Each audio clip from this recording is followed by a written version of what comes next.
UPSC পৰীক্ষাত মাতৃভাষাৰ প্ৰশ্নকাকত নথকা প্ৰসংগত সংবাদমেল মাতৃভাষাৰ প্ৰশ্নকাকত থকা হলে 3 গুণ বৃদ্ধি হয় অসমত উত্তীৰ্ণৰ হাৰ গুৱাহাটী প্ৰেছ ক্লাবত আৰটিআই কৰ্মী অক্ৰম প্ৰশান্ত সিংহৰ সংবাদমেল সম্বোধন অসমীয়া ভাষাত উত্তৰ লিখিব পাৰি কিন্তু প্ৰশ্নকাকত অসমীয়াত নাহে কিয় প্ৰশ্নকাকতৰ ভাষা সমস্যা হেঙাৰ হিচাপে থিয় দিয়ে ইউপিএসসি পৰীক্ষাত অৱতীৰ্ণ হোৱা প্ৰাৰ্থীসকলৰ বাবে একমাত্ৰ ৰাজনৈতিক কাৰণতে ইউপিএসসিৰ প্ৰশ্নকাকতত মাতৃভাষাৰ প্ৰাধান্য নাই বুলি উল্লেখ আৰটিআই কৰ্মীগৰাকীৰ ইউনিয়ন পাব্লিক সাৰ্ভিস কমিশনৰ সিভিল সাৰ্ভিসেছ এক্সামিনেশনত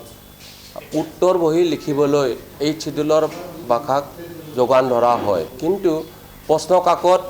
কেৱল ইংৰাজী আৰু হিন্দী মাধ্যমতে যোগান ধৰা হয় তাৰ কাৰণে এই শিডিউলৰ হিন্দীৰ বাহিৰে আন ভাষাৰ বিদ্যাৰ্থীবোৰে তেওঁলোকৰ মাতৃভাষাত প্ৰশ্নকাকত পাবলৈ সক্ষম নহয় আৰু অসমৰ পৰা বিশেষ কৰি অসমীয়া মাদাৰ টাং আইএছ এক্সপিৰিয়েন্স বিদ্যাৰ্থীবোৰে অসমীয়া ভাষাত প্ৰশ্নকাকত প্ৰিলিমিনাৰী এক্সামিনেশ্যনৰ জেনেৰেল ষ্টাডিজ পেপাৰ 1ত যদি পালেহেন যদি হয় অসমৰ পৰা 3 গুণা ফাইনেল সিলেকশ্যন বৃদ্ধি হ'ব মই আজি সংবাদমেলত এইখিনি কথা ক'ব বিচাৰিম প্ৰশ্নকাকতখনত সোঁফালে ইংৰাজী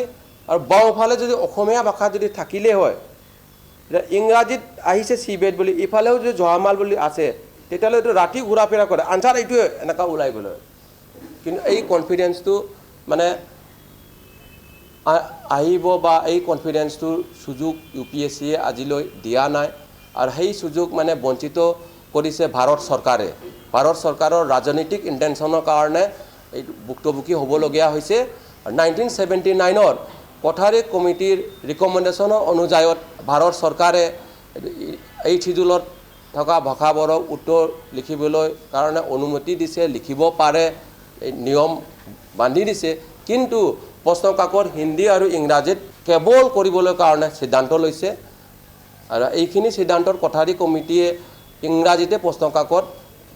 দিবলৈ বা প্ৰভাইড কৰিবলৈ কাৰণে কোৱা গৈছিল হিন্দী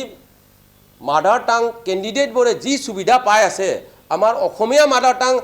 কেণ্ডিডেটবোৰে সেইখিনি সুবিধা পোৱা নাই সেই কাৰণেহে মই ক'ব বিচাৰিম যে article 14 constitution of India violate কৰা হ'ল discrimination on the ground of language বুলি মই ক'ব বিচাৰিম